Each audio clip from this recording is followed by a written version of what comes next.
안녕, 이재식 국어 친구들. 이번 주 내 맘대로 현대시에서 만나볼 작품은 김준태 시인의 참깨를 털면서 라는 작품이야. 이 작품 역시 고등학교에 가면 중요하게 다뤄질 작품이겠지? 우리 이번에 이 작품을 처음 대변했으니까 즐거운 마음으로 가볍게 한번 즐겁게 보자. 선생님은 이 작품의 시인 김준태 시인도 직접 만난 적 있어. 자꾸 이렇게 얘기하니까 뻥 같지?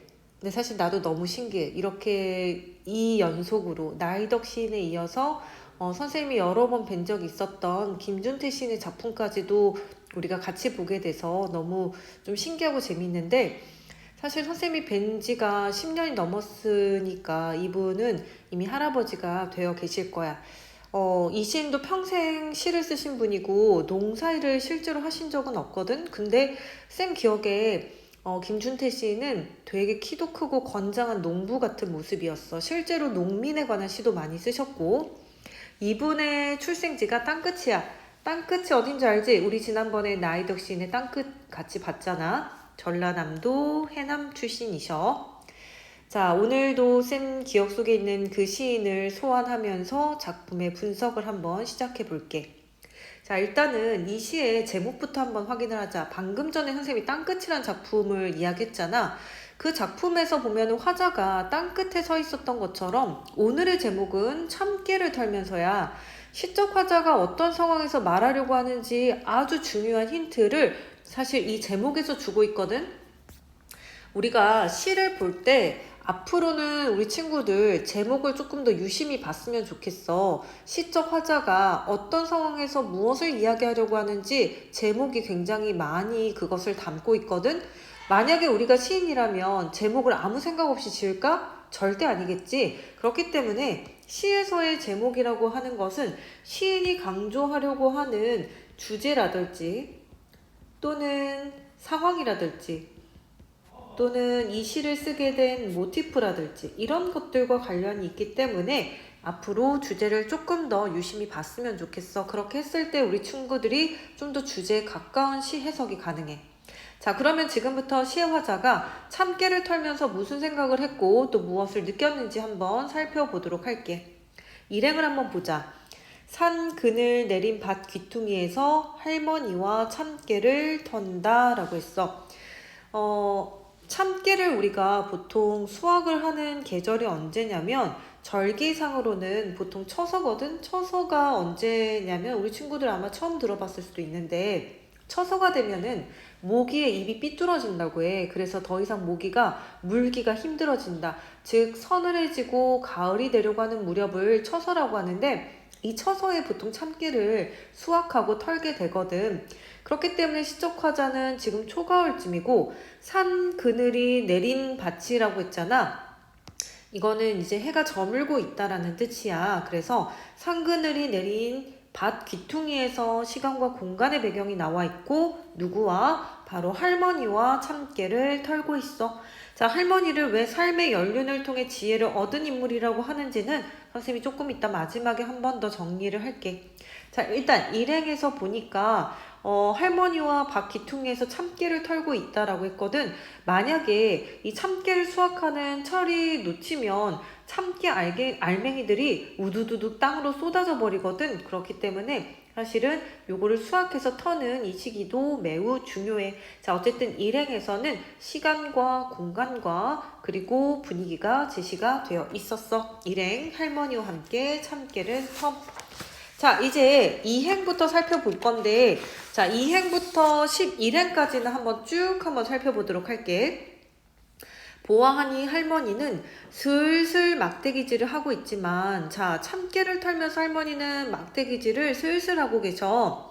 그런데 젊은 나는 어두워지기 전에 아까 산 그늘이 내렸다라고 했잖아. 이제 어두워질 수도 있어. 그래서 빨리 털고 집에 돌아가고 싶어. 그러니까 한 번을 내리칠 때도 힘을 더해서 참깨를 털고 있다라고 했어. 그래서 조급하게 서두르는 태도가 드러나 있고. 자, 근데 참깨를 털다 보니까 세상사에서 흔히 맛보기는 어려운 쾌감이 참깨를 털어낸 일에 희한하게 있는 것 같다. 한 번을 내리쳐도 셀 수 없이 쏴 쏟아지는 무수한 흰 알갱이들이라고 했어. 젊은 나는 사실은 어두워지기 전에 집에 빨리 돌아가고 싶기도 하지만 또 막상 참깨를 털다 보니까 한 번을 내리쳐도 무수한 흰 알갱이들이 쏴쏴 쏟아지는 걸 보면서 굉장히 쾌감을 느끼고 있대. 자, 그래서 화자가 느끼고 있는 정서가 쾌감이라는 시어를 통해서 직접 제시가 되어 있었어. 계속 볼게. 도시에서 10년을 가차이 살아본 나로선이라고 했어. 그러니까 나라고 하는 화자는 도시에서 10년 가깝게 살았대. 그러니까 시골 출신이기는 하지만 이미 도시에서 오랫동안 살았고 실제로 농사를 짓는 사람은 아니야. 그런데 오랜만에 이렇게 할머니와 참깨를 털면서 느끼는 그 쾌감이 기가 막히게 신나네. 자, 신나는 이라고 하는 정서가 또 직접적으로 제시가 되어 있다. 자, 신나는 일인지라 휘파람을 불어가며 몇 다발이고 연이어 털어낸다. 자, 그래서 한 번을 내리쳐도 수많은 알갱이가 떨어져서 너무 신이 나서 지금 털어내고 있다 라고 설명을 했어. 자, 그래서 2행부터 11행까지를 한번 분석을 해보면 사실 나는 이런 시골 일, 농사일, 노동의 의미를 잘 몰라. 나는 그저 일을 빨리 끝내고 싶어. 어두워지기 전에 집에 가고 싶거든. 그래서 서두르고 있는 거야. 할머니는 슬슬 막대기질을 하고 있지만 나는 한 번을 내리친데도 힘을 더 하고 있다라고 이야기를 했거든. 그리고 참깨를 털면서 나는 세상사에서 내가 살면서 느끼기는 힘든, 흔히 맛보기는 힘든 쾌감을 느꼈어. 그래서 한 번을 내리쳐도 셀 수 없이 쏟아지는 무수한 참깨 알갱이를 보면서 나는 신나게 이것을 털어내고 있는 거지. 그래서 할머니와 그리고 내가 참깨를 터는 방식이 서로 다르다라는 것을 여기서 보여주고 있어. 자, 그러면 이제 12행부터 마지막 행까지 한번 살펴보도록 할게. 자, 사람도 아무 곳에나 한 번만 기분 좋게 내리치면, 그러니까 참깨가 그런 것처럼 사람의 일에서도 아무 곳에나 한 번만 기분 좋게 내리치면 참깨처럼 쏴쏴 쏟아지는 것들이 얼마든지 있을 거라고 생각하며 정신없이 털다가 작은 노력으로 큰 결실을 얻을 수 있는 그러한 참깨를 내리치는 일 말고도 사람의 일에 있어서도 결과물을 빨리 얻고자 하는 이러한 나를 포함한 현대인의 욕망이 반영된 생각이야. 얼마든지 그런 일이 있을 거라고 생각하면서 지금 정신을 놓고 털고 있다라는 거지. 그런데 아가 모가지까지 털어져서는 안 되느니라 할머니의 가엾어하는 꾸중을 듣기도 했다라고 했어. 자, 여기 보니까 따옴표로 표시가 되어 있네. 할머니의 말을 지금 직접 인용을 하고 있어. 할머니가 하는 말. 성급해하지 말고 순리에 따르라는 충고거든. 이게 어떤 의미인지 조금 더 구체적으로 설명을 해볼게. 참깨라고 하는 거 사실 선생님도 직접 터는 건 보지 못했고 TV를 통해서만 봤는데, 예를 들면 이렇게 참깨를 수확하면 참깨대가 있는데 이 참깨대의 끝에 보면은 이렇게 알맹이를 품고 있는 참깨 요런 게 있어.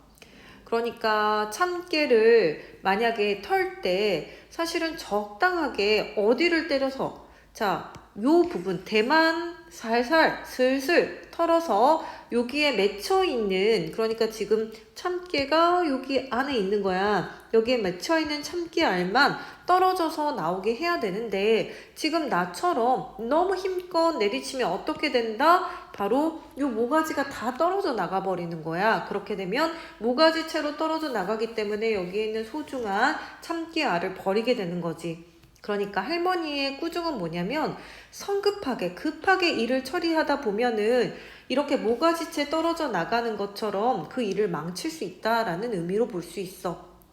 또 사실은 할머니는 이렇게 1년 동안 참깨를 열심히 가꾸고 수확을 하는 거잖아. 그렇지만 나는 할머니가 이미 이렇게 다 키워놓은 참깨를 털기만 하는 거야. 그렇기 때문에 사실 이 참깨의 소중함도 잘 모를 수도 있는 거야. 어쨌든 참깨를 털듯이 순리에 따라 노력을 해야 제대로 된 결과를 얻을 수 있다, 이런 의미인 거지. 그렇기 때문에 성급해하지 말고 순리에 따르라는 충고라고 볼 수 있고, 또 화자가 자신이 정신없이 털었던 그러한 행위를 반성하게 되는 계기라고도 볼 수 있어. 아까 처음에 선생님이 할머니는 삶의 연륜을 통해 지혜를 얻은 인물이다 라고 했는데 방금 이야기했던 이 할머니의 충고와 연결해서 보면은 될 것 같아. 자, 그럼 이제 우리 친구들 시적 화자의 상황과 태도 어떻게 파악했는지 한번 정리해 볼게. 화자는 직접 제시되어 있어 나라고 제시되어 있고 10년 가차이 도시에서 살았어 도예지에 살고 있는 젊은이다 라고 할 수 있고, 자, 이 시적 화자는 현재 어떤 상황이야? 지금 산 그늘이 질 무렵, 해가 지려고 하는 그 무렵 밥 기퉁이에서 할머니와 함께 참깨를 털고 있는 상황이야. 처음에 나는 이 참깨를 털면서 참깨가 쏴 이렇게 막 떨어지는 걸 보면서 쾌감과 신남을 느끼고 있어. 하지만 할머니의 마지막 이 충고를 통해서 깨달음을 얻고 있다라고 할 수 있는 거야. 자, 그래서 시의 주제는 뭐야? 할머니의 말씀, 즉 순리를 따르는 삶에 대한 깨달음이다 라고 정리를 할 수 있겠고, 이 시에 드러나는 중요한 우리 특징들을 한번 살펴보도록 할게. 첫 번째는 뭐냐면 서사적인 이야기 구조로 시상을 전개하고 있어. 즉 시이지만 우리가 보통 시라고 하는 거는 함축적이면서도 압축적인 운율이 있는 형태의 우리가 작품으로 보잖아. 물론 이것도 시야. 은근히 느껴지는 운율감이 있어. 어디에서? 쏴 이런 데서 의성어를 통해서 우리가 운율감을 느낄 수 있지. 그런데 이제 또 중요한 특징 중에 하나는 바로 서사적인 이야기 구조로 우리가 한 편의 어떤 소설 작품을 읽은 것 같은 느낌이 들어. 서사적인 이야기 구조로 시상을 전개했고, 자, 슬슬이라는 의태어, 쏴라는 의성어, 음성상징어를 이용해서 시적 의미를 강조하고 있고, 시적 인물 바로 할머니의 말씀을 직접 인용하여 말하고자 하는 바, 주제의식 뭐야? 순리를 따르는 삶에 대한 깨달음이라는 주제의식을 전달하고 있고, 또 나와 할머니라고 하는 이 두 사람의 상반된 태도를 통해 바람직한 삶의 가치가 무엇인지를 강조하고 있는데, 자, 그러면 우리 할머니와 나가 어떻게 서로 대조적인가? 우리의 멘트를 한번 들어보도록 할게. 할머니는 농촌 출신이야. 자, 막대기질을 슬슬 하면서 참깨를 털고 있어. 이 할머니의 태도는 과정과 결과를 모두 다 중시한다라고 할 수 있고, 여유롭고 느긋하며 순리를 따르는 삶이다라고 할 수 있어. 반면 나의 경우에는 도시 출신이고 조급하게 서두르며 힘을 더해 참깨를 털고 있는 이런 행위를 통해서 적은 노력으로도 큰 결과, 많은 결과를 얻고 싶은 결과를 중시하는 태도, 즉 조급하고 충동적이며 쉬운 결과를 위해 순리를 거스르려고 한다는 점에서 할머니와 나의 대조적인 모습이 잘 드러나고 있었다. 자, 이제 마지막으로 이 시에서 선생님이 이제 인상 깊었던 부분, 바로 이 부분이야. 아가 모가지까지 털어져선 안 되느니라 할머니의 가엾사는 꾸중을 듣기도 했다라고 했는데, 물론 선생님은 우리 친구들에게 해석을 해 주었지만 아마 친구들이 이 시 작품을 읽었을 때는 여기서 끝나기 때문에 굉장히 묘한 여운이 있었을 거란 생각이 들어. 사실 이 시의 화자가 어떤 깨달음을 얻었는지에 대해서 우리가 깊게 생각해 볼 수 있다라는 점에서 역시 시만이 가지고 있는 매력을 극대화했다라고 볼 수 있는 거지.